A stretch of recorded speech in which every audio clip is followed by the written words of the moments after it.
We got a lot to talk about today.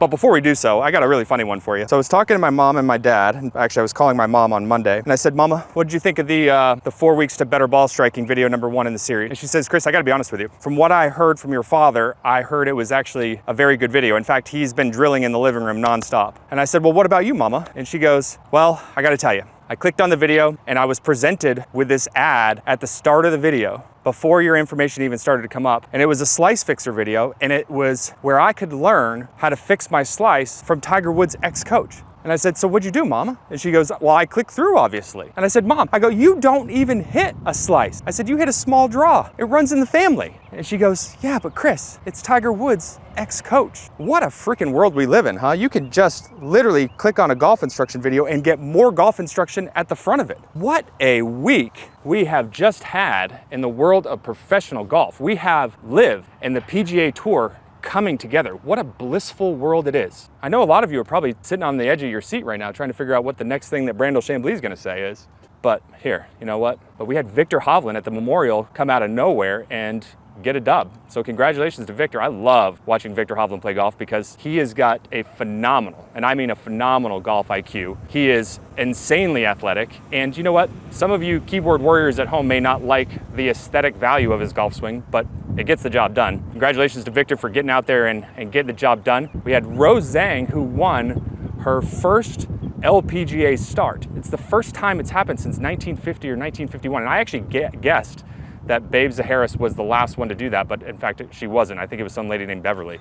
And I'm not trying to shortchange you, Beverly. I think that was a magnificent thing that you did back in 1950 when I wasn't even a glimmer in my parents' eyes at that point. So we have LIV and the PGA Tour coming together. We've got Viktor Hovland getting a W. We've got Rose Zhang winning her first start on the LPGA Tour, cashing a big check. What are we gonna talk about today? So one of my favorite things to do when it comes to golf instruction and hearing what else is out there, because there's a lot of it, is I love to go find actual PGA Tour players or LPGA Tour players or LIV Tour players talking to either a sponsor, a golf magazine, or talking to their coach about what it is that they're feeling and doing in their golf swings. Not because I want to point my finger at them and say, hey, you're 100% wrong here. That would be a little bit foolish of me. I just like to hear what it is that they feel and what they see in their own golf swing. The reason why I'm bringing this to your attention, and I know that was a really long-winded story, was because I found a video on Viktor Hovland, and I thought to myself, you should do a video on what Viktor Hovland is talking about in this video because it's something that you all can learn from. So Viktor talked about the importance of his lead shoulder when he's making a driver swing,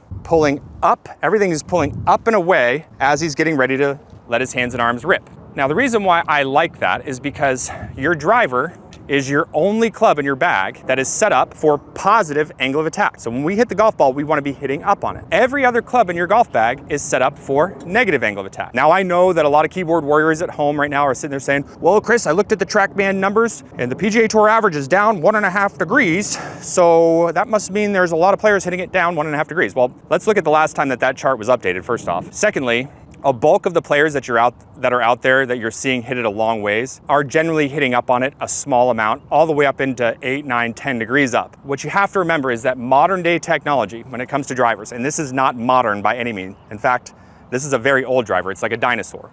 Some of you are probably laughing your heads off right now that I'm showing you this. This driver, for me, 14 years old, launches straight in the air without any sort of spin on it. With that being said, knowing that modern day technology is set up for very high launch, very low ball spin, what we have to remember is that one little adjustment to what you're doing with your spine can actually help you create more of an ascending blow than a descending blow. What I mean there is this. When you look at me from a face-on perspective, okay, and I'm gonna go to a wider stance, I'm gonna use a driver stance here. And if I shift my hips laterally, and I keep my head back in behind the golf ball, you see that my spine is leaning back quite a bit here. I can even lean back even more if I wanted to. Now, what this is doing, for those of you at home, is at the top of the golf swing, if I lean my spine away, what is that doing to the shaft plane? Well, it's starting to flatten it. Pretty safe to say that most of you want to hit a high draw. Well, you're in good company, because I like to hit a high draw too. So the way I want you to handle business when it comes to this drill, we're gonna keep things very simple. We don't wanna overdo things here. I just wanna create a little visual and a little feel. I wanna marry those two things together as much as we possibly can, and then we're gonna try to make some swings. So how I want you to handle business is I want you to create a good wide base. And the reason why we're gonna have a big wide base here is because we are gonna be looking for stability. Stability is one of those things that if I told you I was gonna come knock you over, you would get really wide and really low to the ground. We're gonna be swinging this golf club up at 110, 115 miles an hour, some of us, and we need to make sure that we are stable to be able to sustain that sort of load and that sort of movement. So widening the base is certainly gonna help that. But what it also does, just so you understand, is that when I shift my hips over to my lead side and my head stays back in behind the ball, what most of you are gonna notice is that I've got a lot of side bend here, okay? A lot of tilt to my spine.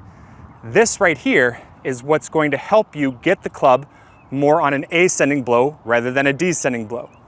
Now, the big kicker or the big caveat to this is that it has to be done at the release point of the swing. So we're gonna train it from our hands in front of our trail thigh. But I want you to get a ball set up and I want you to have that ball position up off of your lead heel. You can have it as far forward up to the middle of the toes in your lead foot.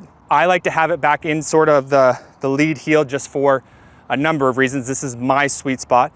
But the other reason is that the further the ball is forward, the more the path is to the left. You got it? I also at times will move the ball position a little bit further back, just depending on the shot shape that I'm trying to hit. With it off the left instep, all I want you to do is I want you to take your hands and I want you to position them in the middle of your trail thigh. And I want you to make sure that the club is parallel to the ground.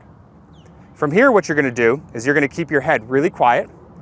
You're gonna shift your hips to your lead side, so you can push your hips forward a little bit from the right side and clear the left hip out by pulling it back and away from where the ball is.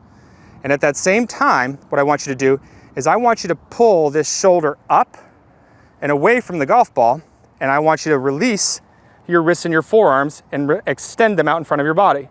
All of this stuff is happening simultaneously. Now, if you look at my wrists and my forearms, you can see that I've rotated them so much that you can't even see my left hand. You might be able to see the bottom part of my fingers. And my wrists and my forearms are very close to one another. What that looks like from up the line is you can see that my wrists and my forearms are pretty well touching each other. Look at the toe of the club. It's slightly toe left. It's not wide open like this. That's gonna produce a big old slice off the golf course, and we don't wanna hit that. So what you're doing is you're moving your hands through the hitting area, so you're releasing the club, but pulling your lead shoulder up and extending your hands and arms. Just these little small movements with your driver, okay? This is not with your other clubs, okay? So from here, shift your hips, pull the shoulder up and release. From here, shift your hips, pull the shoulder up and release. You're going to be able to start blending these things together and doing it very quickly after a few reps. Okay? Okay, now, once you start getting that feel of sensation, what I want you to do is I want you to start making the swing a little bit longer. Okay? And a little bit longer. Shift your hips, pull the shoulder up, release and extend. Shift your hips, okay? I'm gonna make it a little bit longer now. Okay? Once I've got it in my brain, now I'm gonna marry the two together. That feel and that visual, and I'm gonna go ahead and have a party. You need information that's gonna help you get better at the game of golf. And hopefully that's what you're finding here. So I really, really thank you all very much for joining me on the channel. Thank you so much for all the positive support. Thank you very much for all the wonderful comments that you guys are posting up. Hopefully you guys subscribe to the channel. Hopefully you guys like today's video, and be on the lookout, because at the end of the week, we are starting video number 2 in the ball striking series, where we're gonna start having some fun. We're gonna start hitting some golf balls, working on flighting the ball, and then we're gonna start putting a whole lot of speed to it. So be on the lookout for that video. Hopefully you guys have a wonderful day, and what a world of golf we are in right now. Things are getting crazy, crazy.